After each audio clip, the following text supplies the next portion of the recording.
Tony, a lot of the talk about this series is that people are expecting high scores. How are you guys thinking that way? I mean, I can imagine your defense is saying, "Hey, wait a minute, we've got a chance to hold down a team here too." Yeah, I think, some of the things you saw us working on in practice today were similar to the way Penn State plays. They leave the zone. They make it hard on your D. They say try to spread the rink out real fast. So if there's a change of possession, they're taking off. So we're going to have to be on our toes and be alert differently than we have the past couple weekends. It's going to be a different style game. It doesn't mean it's going to be high scoring, but when you put these two teams together, there's a good chance that could turn into one of those games. So I think that's the thing. We look at the game against Clarkson on Saturday, and we looked at Friday's game. We got shut down pretty good, most of it because of the goaltender on Friday, especially early in the game. And then we tried to get away from it and tried to open it up even more. And I think if we were more patient and we knew to be more patient, we would have been better off in that game. So I think that part of learning, we don't have to adjust to the game to try to figure out a win. We have to stay with what we do best. And I think you saw a little bit more of that in Saturday's game. And obviously in the Duluth games, I thought we were really good at making sure we stayed with our game and didn't adjust to how they were playing. And I think the same thing is going to happen this weekend. But they're an explosive team. We know that. We know how they play. So we got to be ready for that. Jeff? Tony, I think coming into this season, you guys thought you could put the puck in the net pretty consistently. Have you seen it? How much evidence have you seen that you can win a grinder? And also along those lines, how's Lebedev playing from beginning to end so far? I'll start on Daniel. Daniel's played really well. I think, a little bit of a slow start with the game against Boston College. I don't think he was terrible in that game, but when you let up 5, there's some of them you'd like that back. And then, the next game was one of those crazy games too. We scored 11, and sometimes it's harder to keep out of net. He gave up 3 that night, but I thought the Duluth series was his coming out of saying, "Hey, this is who I am." He put together back-to-back games, and that series was Player of the Week for a reason. He deserved it. And then on, this past weekend, the game on Friday, the guy at the other end was standing on his head, and the chances he gets 2 breakaways right in a row that go in on him. But I thought he played really, really solid on Saturday, especially throughout the game, even after he gave up that last goal that tied it. I think everybody was confident that he was going to make the big save when we needed it. So I think his progress has gone really well. As far as us trying to figure out how to win different type of games, I think the Duluth series was an indicator of, sometimes we're going to have to be patient, and when we don't score, and I think that's what happened on Friday night. We didn't score, and we're getting all these great chances, and then we tried to open it up a little bit too much, and had we just stayed with it, I think we would have been way better off against Clarkson. So I think that, to win in college hockey, to win at any level, to win in any league, you have to be flexible on how sometimes you win. And Todd mentioned this Penn State thing looks like it's going to be a different type series than the past two. I think we have the guns to open it up and be able to score 7 or 8 if we need to, but I think more importantly, we got to play a certain way and not get that in our minds that we need to score 7 or 8. Brian?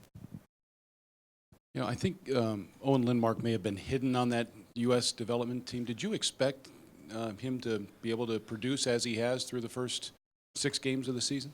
I knew he'd be an effective player. When you get a player that's going to play an important part of your team, the offensive production sometimes you're not certain of. Roman Ashan's another player that last year came in, and obviously he's gotten off to a great start this year too.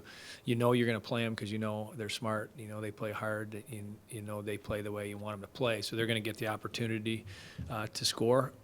Owen, I think the combination and the line that he's been on, I know we mixed it up a little bit over the weekend. It just looks right. I mean, it looks like he fits in really well to the speed and pace of college hockey. And he wants to be on the ice, and he's gaining confidence in his ability to finish and produce. So whether he was hidden or not on the U.S. team, just based on all the skill that they had and all the high-end guys that they had. I think he probably dropped a little bit in the draft because of that, because of the team he was on, but certainly he's been a very impactful player early in his college career. And the part that's most nice about him and what he brings to the table is he's more of a two-way defensive-minded player that's played that role for the last 2 years at the U.S. program. So he's a guy as a freshman you can rely on in big situations, last minute of a game against the other team's top line, big penalty killing minutes, face-off situations, and he's reliable. And to be able to produce with that, all of those things, it makes him pretty special. Todd? You've talked before about how keeping guys together on penalty kill has been important for you. Roman and Owen are together. Are they together because they complement each other in their skills kind of match different ways? You know, Owen being the smarter kind of player that way, Roman being a guy that just gets work done to piece them together? It's a good pair. It's a pair that was kind of put together because they were on the same line to start the year. So even when we didn't play them together over the weekend, we made sure that they stayed together as a PK pair. So they do complement each other real well. I think they can read off each other really well. They both skate and work. So I think that that's going to be a pair for a while.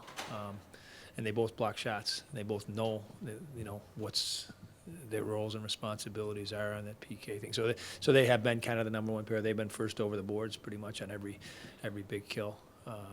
Messner's done a good job with Caulfield. Baker's been, kind of the rotating man between. But I think the killers have started to establish some continuity amongst themselves.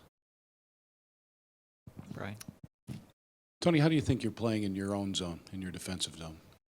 I thought Saturday we were a little bit sloppy. I thought the Duluth series we were really, really good. I think the Clarkson team were a little bit unknown coming into the series, different than Duluth, obviously, when you win 2 national titles. And they're only right up the next state. We know them very, very well personnel-wise, even though we don't play them regularly. The Clarkson was a little bit more of a surprise, and I don't think we knew their team well enough going into the series to understand how they would play. But they were really, really good. They will be a team that I would expect to be in the tournament for the 3rd year in a row for a reason. They don't stray away from how they play pretty much from the start of the game till the end of the game, no matter what the score is, no matter who's on the ice. And I think they in the offensive zone gave us a little bit more of a harder time than we thought they would. So I thought we were a little sloppy in D zone in that series. But the weekend before, again, like I said, I thought Duluth for early in the season, we were really, really good. So it's going to be a focus point, and Todd mentioned, Penn State's going to be a whole different animal on how they play, and how you have to defend. So that will be an important part of this weekend. No issue with not knowing Penn State. Obviously, after the playoff series last year, played them a lot towards the end. I mean, these are guys that, and they have a lot of those players back. These are guys that know each other a lot from facing off each other. Does that build a little bit of nastiness? Maybe nastiness isn't the right word, but some I think there's a rivalry type of mentality going into this series. Sure, I think we played them enough to know them. They knocked us out last year in an overtime game that we, played pretty well in that series to feel like we felt, like we deserved a little bit better. So they're a good team. I think their coach does a great job on how he asks them to play a way that's hard to defend and hard on teams when you don't see teams that play like that very often. You go into that building, you better be ready because the puck's going to be coming to your net and there's going to be guys flying all over the place. So it's going to be a great way to start the Big Ten. It's what the Big Ten is. The Big Ten's exciting. It's great teams, great players.